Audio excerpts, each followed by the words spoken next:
Sejarah awal mula kurban di Hari Raya Idul Adha.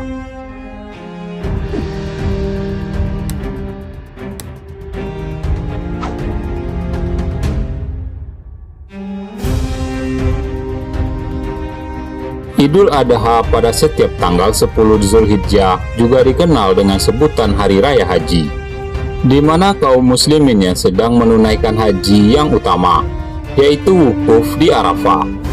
Mereka semua memakai pakaian serba putih dan tidak berjahit, yang disebut pakaian ihram, melambangkan persamaan akidah dan pandangan hidup.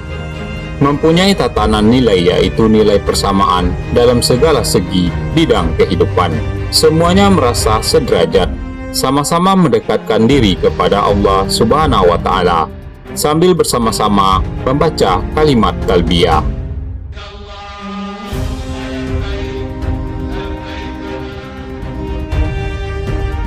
Perayaan Hari Raya Idul Adha tidak lepas dari pemotongan hewan kurban. Asal mula kurban berawal dari lahirnya Nabi Ismail alaihi salam. Sewaktu Nabi Ismail mencapai usia remajanya, Nabi Ibrahim alaihi salam mendapat mimpi bahwa ia harus menyembelih Ismail, putranya. Dan mimpi seorang nabi adalah salah satu dari cara-cara turunnya wahyu Allah. Maka perintah yang diterimanya dalam mimpi itu harus dilaksanakan oleh Nabi Ibrahim. Selepas mimpinya itu, Nabi Ibrahim duduk sejurus termenung memikirkan ujian yang maha berat yang ia hadapi. Sebagai seorang ayah yang dikaruniai seorang putra yang sejak puluhan tahun diharap-harapkan dan didambah-dambakan. Kemudian seorang putra yang diharapkan menjadi pewarisnya dan penyambung kelangsungan keturunannya tersebut tiba-tiba harus dijadikan kurban dan harus direnggut nyawa oleh tangan Nabi Ibrahim sendiri. Namun ia adalah sebagai seorang nabi yang juga utusan Allah dan pembawa agama yang seharusnya menjadi contoh dan teladan bagi para pengikutnya dalam menjalankan segala perintahnya dan menempatkan cintanya kepada Allah di atas cintanya kepada anak, istri, harta benda, dan sebagainya. Ia harus melaksanakan perintah Allah yang diwahyukan melalui mimpinya. Apapun yang akan terjadi sebagai akibat pelaksanaan perintah tersebut.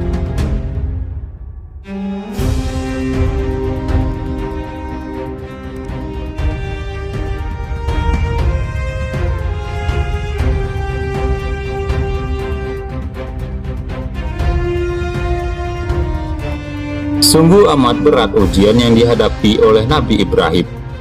Namun sesuai dengan firman Allah Subhanahu wa Ta'ala yang berbunyi, Allah lebih mengetahui di mana dan kepada siapa ia mengamanatkan risalahnya. Nabi Ibrahim tidak membuang waktu lagi. Niat tetap akan menyembelih Nabi Ismail putranya sebagai kurban sesuai dengan perintah Allah yang telah diterimanya. Dan berangkatlah Nabi Ibrahim menuju Mekkah untuk menemui dan menyampaikan kepada putranya apa yang Allah perintahkan. Nabi Ismail sebagai anak yang soleh yang sangat taat kepada Allah dan berbakti kepada orang tuanya tanpa ragu-ragu dan berpikir panjang berkata kepada ayahnya, "Wahai ayahku, laksanakanlah apa yang telah diperintahkan oleh Allah kepadamu. Engkau akan menemuiku insya Allah sebagai seorang yang sabar dan patuh kepada perintahnya. Aku hanya meminta dalam melaksanakan perintah Allah itu agar ayah mengikatku kuat-kuat supaya aku tidak banyak bergerak sehingga menyusahkanmu. Kedua, agar menanggalkan pakaianku supaya tidak terkena darah yang akan menyebabkan berkurangnya pahalaku dan terharunya ibuku ketika melihatnya. Ketiga, tajamkanlah parangmu dan percepatkanlah pelaksanaan penyembelihan agar meringankan penderitaan dan rasa pedihku. Keempat dan yang terakhir, sampaikanlah salamku kepada ibuku, berikanlah kepadanya pakaianku ini untuk menjadi penghiburnya dalam kesedihan, dan tanda mata serta kenangan-kenangan baginya dari putra tunggalnya." Ketika mendengar perkataan anaknya Nabi Ismail alaihissalam, dipeluknya lah Ismail dan dicium pipinya oleh Ibrahim seraya berkata, Bahagialah aku mempunyai seorang putra yang taat kepada Allah, berbakti kepada orang tua yang dengan ikhlas hati menyerahkan dirinya untuk melaksanakan perintah Allah Subhanahu wa Ta'ala.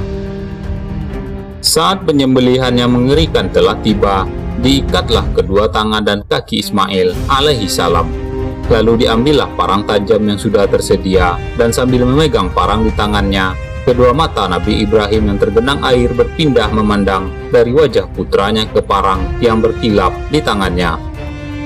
Seakan-akan pada masa itu hati beliau menjadi tempat pertarungan antara perasaan seorang ayah di satu pihak dan kewajiban seorang rasul di satu pihak yang lain.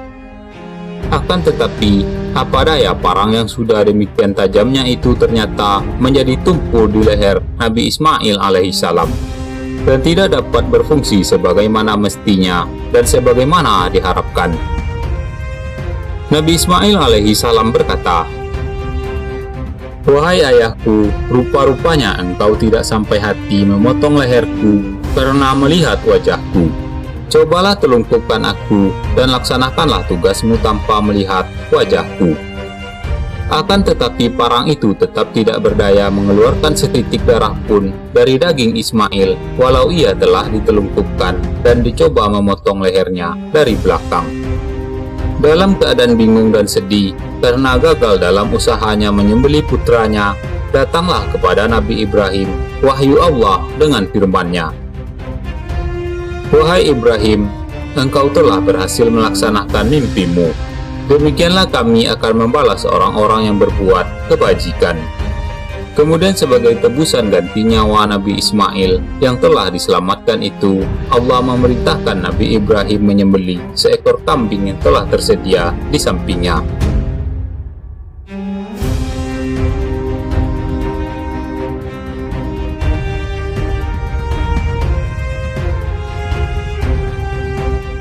Kejadian tersebut merupakan suatu mukjizat dari Allah yang menegaskan bahwa perintah pengorbanan Ismail itu hanya suatu ujian bagi Nabi Ibrahim dan Nabi Ismail.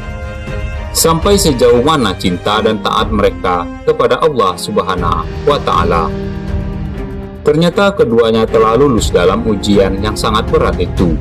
Nabi Ibrahim telah menunjukkan kesetiaan yang tulus dengan mengorbankan putranya untuk berbakti melaksanakan perintah Allah, sedangkan Nabi Ismail tidak sedikit pun ragu atau bimbang dalam memperagakan kebaktiannya.